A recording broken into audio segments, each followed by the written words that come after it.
Hello, most welcome to the page here on GBC News. I say, Barikale Sanla to all our Muslim brothers and sisters out there. Today on the page, we're looking at photography and sports journalism or sports photography. It's a professional field that not many likes to tread on, but there are people who have dedicated their time in making sure that they can capture the moment and then always make reference to it. So there are days that there are some difficult shots that you see that it has been taken. It doesn't take it easy, it doesn't come easy. Today, we want to celebrate one of our own in the house that has decided that he will venture into this particular profession, this field, do it very, very well, and then catch the eye of the world. So in terms of capturing the moment on the African continent, in terms of sports, he will always be the one for you to rely on. And so I have no other person than a professional photographer in the house, is in the person of Nii Otoe Bruce Tagoe. Bro, most welcome. Thank you very much, bro. And also you represent the brand 29 Photo Studio. That's right. Whoa, welcome. Thank you, my brother. Today we just want to delve into this arena because every day we see you guys walking around, you take your shots, blah blah blah. The most important thing people say is that when you take your shots, it's good for social media, praying to take it here and there. But the moments are the key things. Mm-hmm. For some time now, it's like you've been everywhere. When we talk about sports, you've been everywhere. Swimming, you are there. Boxing, you are there. Athletics, you are there. Tennis, you are there. Table tennis, you are there. Which one again? I'm yet to see you at rugby field. We will get there. So we will get there. Now tell me, what pushed you into this area and what's so unique about this area? Well, first of all, give thanks to God who has given me the creative mind to do this work. And it hasn't been easy. You know, when I finished my photography school, where I live, where I come from, that is the Ototo Judo constituency, there are many photographers who are dealt in wedding photography, events and stuff. And sports, boxing is what happens in my constituency. And there is no photographer who has ever been there, like doing sports or bringing the light of boxing into the light. So I decided to use my profession to help the sports grow up. So I started with boxing.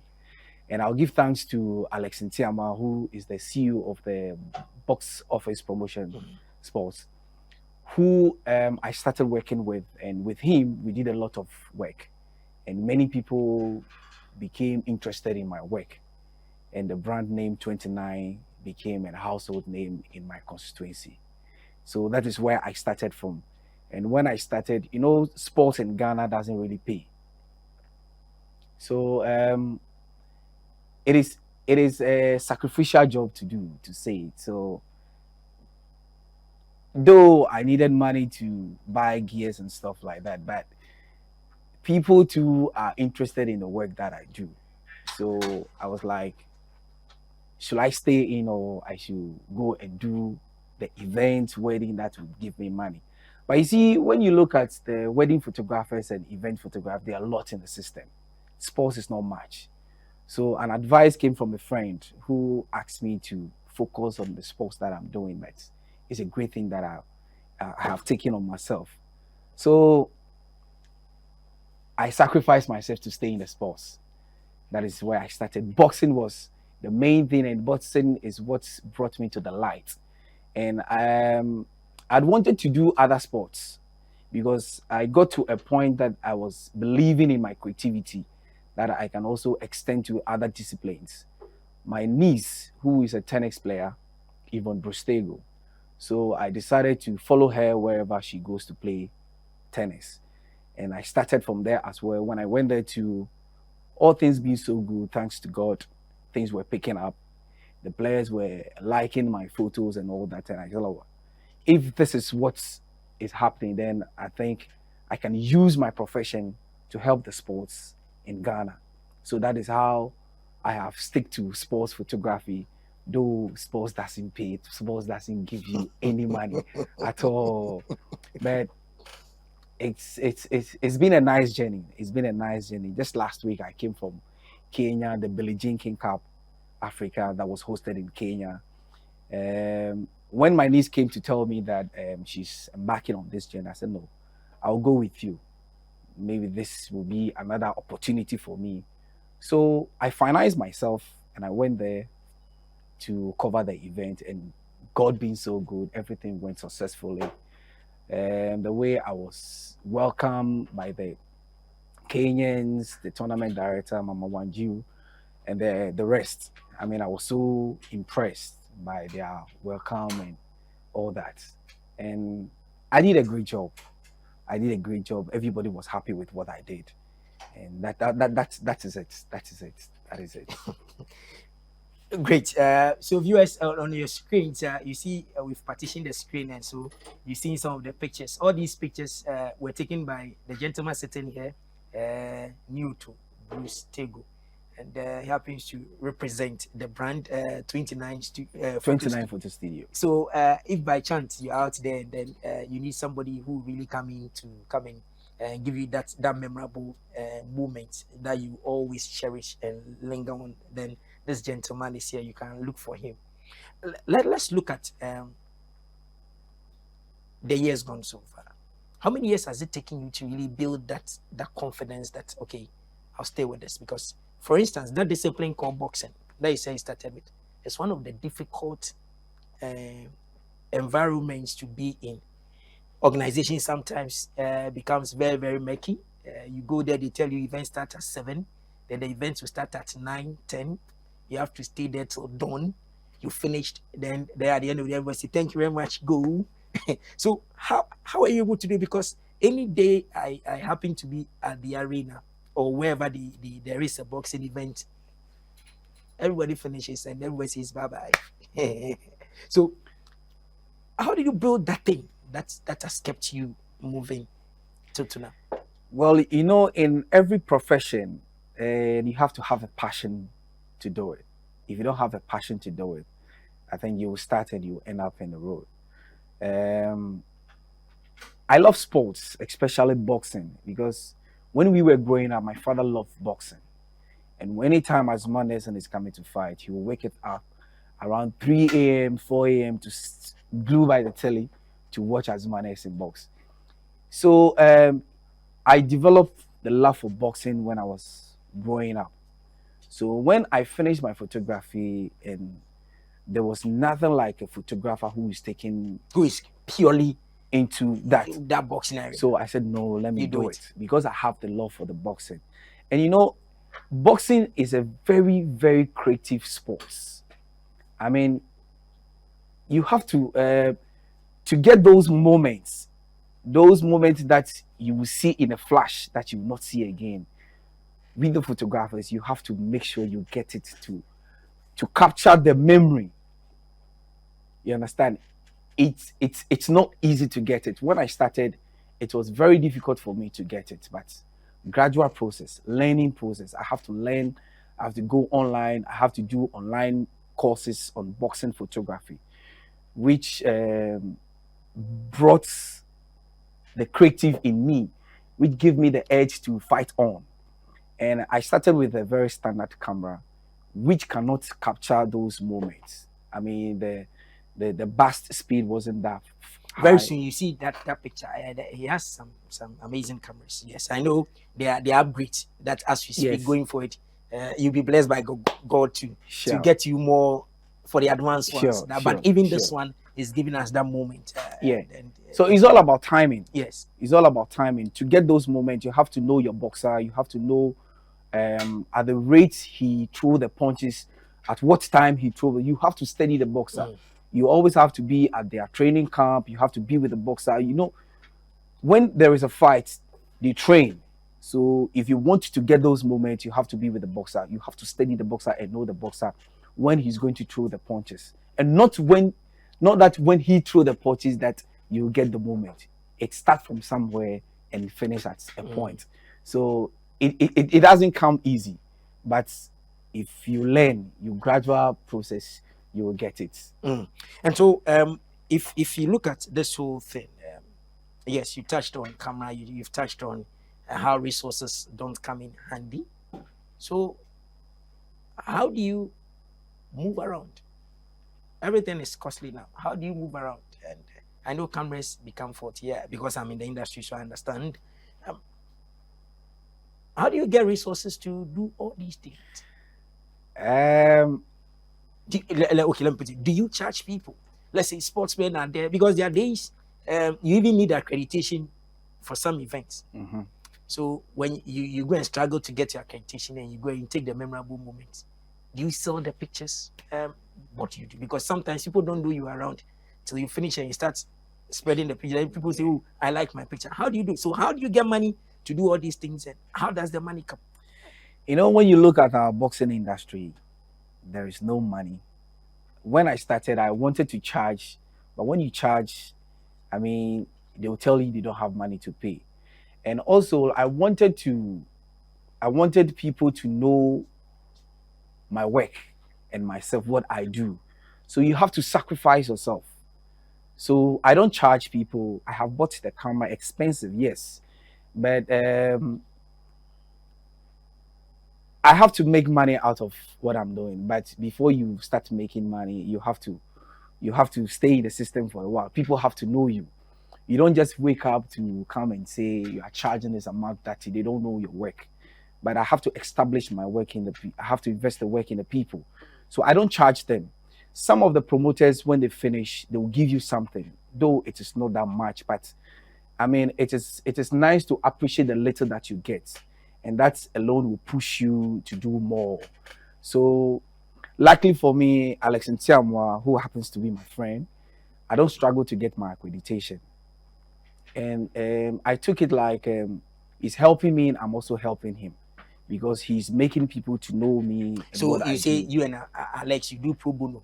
Yes, something like that. So you do it for free. So even Yes. in the at dawn that we finish boxing at 3 a.m., 4 a.m., you take all the pictures, you go and sit down, you work on the You pictures. see, Then, that's it. then he says bye bye. Then, oh, Charlie, this is what I'm winning. That's it. Then you're happy. Then you go. That's the picture you're creating. Yes. Oh, okay. Yes. Not that I'll charge, that I'm coming to charge you for this. No. When we finish, you say, "Oh, Charlie, we got this. Have this something small." Okay. That's a low post. But the thing is, you see, the passion is what drives me to go. Is the passion. I want to capture this. I want people to see what I have captured. I want people to see what I can do. Okay. So you delve into tennis.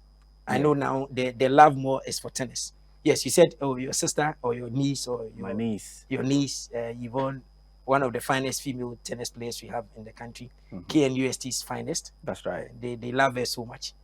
Yes. So the tennis to what happens? Those beautiful pictures you take, that one too is for free. The tennis. Yes, it's for free. I have never charged a tennis player for picture before, and I tried one time, which it didn't work. You see, the tennis players, most of them are students. They are kids. Yes, they are struggling. Exactly. Exactly. They need support. Yes, yes, they need support. And I don't charge them. I have never charged any tennis player for picture.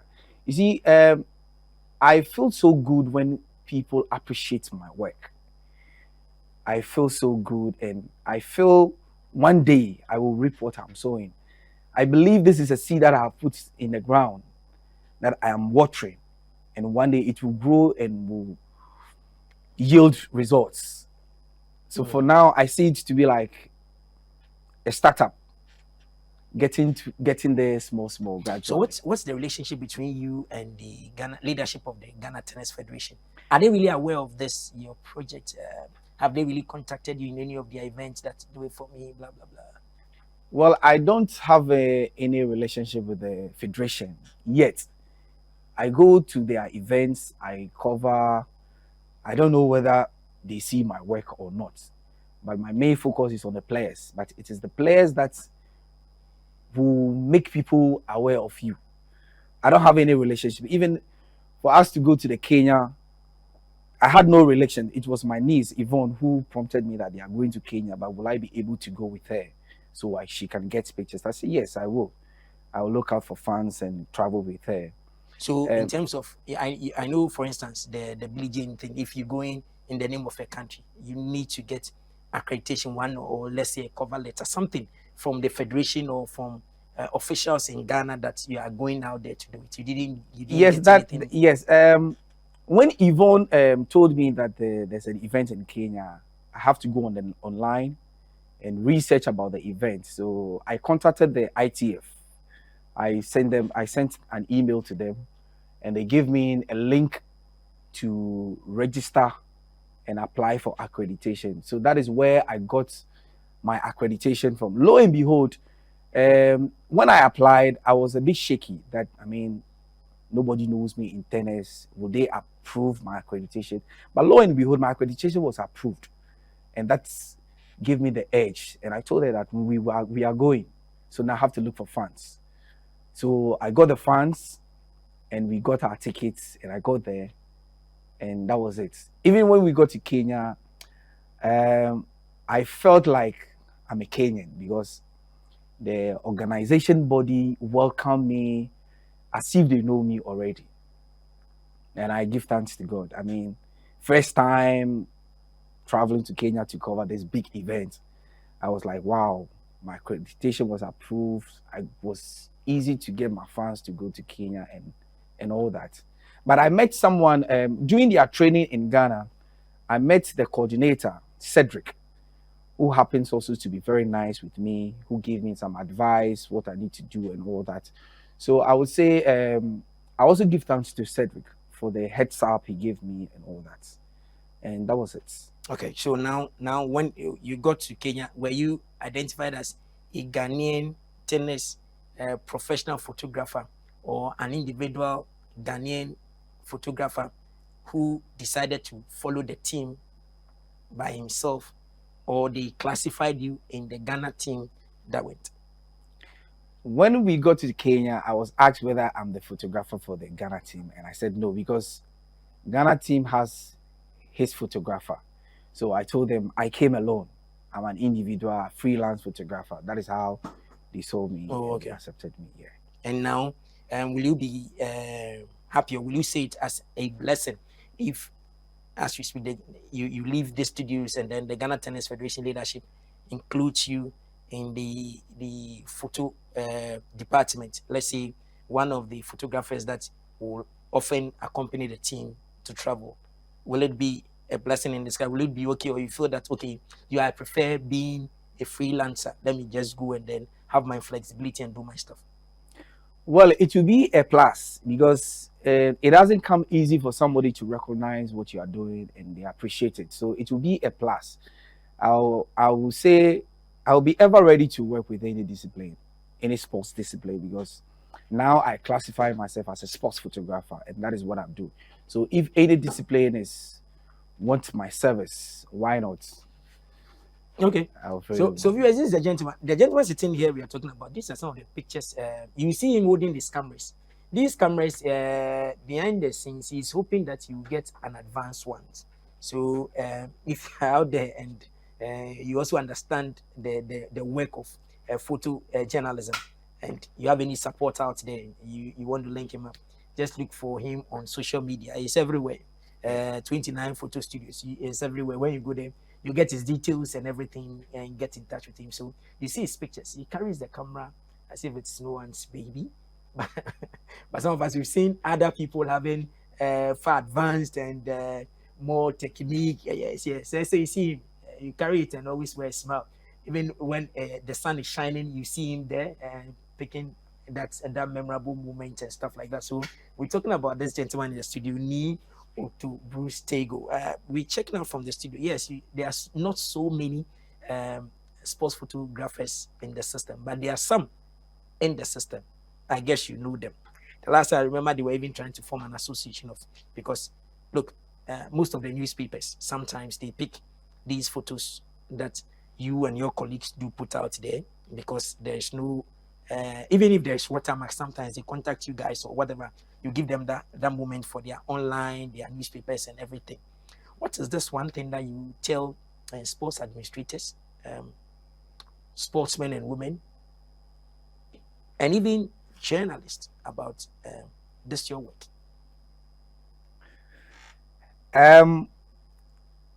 Like I'll say, it's a hard work that we do. we put a lot of work in our in our work, and for somebody to pick our images and use freely, sometimes it's very sad. It's it's very sad. I remember I have fought somebody with, using my pictures and not even giving me credit. So the key thing is giving you credit, even if you are not aware and you see the picture, they should write something. Exactly. This picture is from exactly 29. exactly Okay. At least when you give credit to the photographer, it is okay, but you can't just pick the person's photo, crop his watermark off there, and use it as if it is your property. You know, every image a photographer take, it is his property. Whether you hire the person to come to the event, the picture is the photographer's property. Okay. So you can't use it without crediting the photographer. Okay. Even if you invite me to your program, I have come there to take pictures for you. And I even pay you. You paid me, and you are posting it. Give credit to the photographer. After paying you. Yes, because it is his creativity that he used to capture the moment for you. I paid you. You paid me, but you didn't pay my rights. Okay. You paid for service. You did not pay for my rights. Okay. So you have to give the photographer the credit. I mean, the credit alone will turn a blind eye. Okay, that's cool. He has given me credit. I don't mind. Okay. But if you come and you wanted me to sell my pictures for you, yes, I will sell the pictures to you. But in Ghana here too, you know, when you look at our sports, there's no much money in the sport. So you can't charge the people. Sometimes you have to do free bono. Like you're saying, I mean, push me, let me push you. Okay. So viewers, that's the gentleman. So he's around. If you're out there, it doesn't mean that if he's doing sports, he can't do your funeral for you, or he can't do your wedding pictures for you. He can do everything, every image you want him to take. Please, when you go to social media, so you're on Twitter, you're on Facebook, you're on YouTube, everywhere. Yeah. All the social media handles. Yes. It is 29 photo studios, right? That's right. When you go there, we'll get you all your information and everything. Yes. And then I hope your lines work. Yes. We don't want to call and then somebody will say it is my line is open 24/7. Yes, so that they get in touch with you. And I'm hoping that more calls will be coming in, more greater doors will be opening. But again, that moment when the Kenyan authorities and the ITF interviewed you or whatever you did, you looked astonished then that, okay, why you? Because there were other photographers there. That's right. So check it out from the studio. Why you? Why? What was going through your mind when you said, why you? Why you? That is why from the start I said I'll give thanks to God. That you were handpicked. It is God alone who knows when and where. Sometimes it is not by our might, our power, or our creativity. I won't say I'm the best in the system or I'm the best photographer during the Billie Jean King Cup there, but God knows when and where he will pick you and bless you, or when he will make you known by everyone. But and also one thing that I always work with is always have a clean heart. Be nice to people and don't be rigid and don't be too bossy around people. When you have a clean heart, you always have people to accommodate you. And I think I showed love. I made people know, I mean, this is me. I'm empty. Take me as I am. And that is where God picked me and said, I mean, yes. So I give thanks to God. Okay. I know CAF president is watching us. I know FIFA president is watching us. Africa Rugby president is watching us. All the big men are watching us. I'm wrestling, everybody. So don't be surprised if they start calling you. Sure. Continue to be the humble guy you say you are. We pray. And then, let's see how it goes. But this will not be the last time we'll get you here. We'll see other major events. I know you have plans for the African Games, which will be coming up. I know you have plans for the Para Games that will also be coming up. Yes. So when the day comes, we'll come and see how you devote your time for the para sports as well. And then you devote your time for the African Games. Let's see the shots you'll be giving us. But more shots. So please, if you want to see more exciting photographs and everything, please go onto his walls on social media or the handles. You just go there and just see every sporting discipline he has been to. He has images there that you can just have a feel of it. And so if you are going to it, you can just invite him. It can be your personal photographer. It can be for the group, corporate bodies, and any other thing. So you can do this for our brother. So Odododio's finest. It's a big thank you to you, Nii Otoe Bruce Tagoe, a professional photographer, and thank you for doing the watching. The page returns same time tomorrow. Have a lovely day.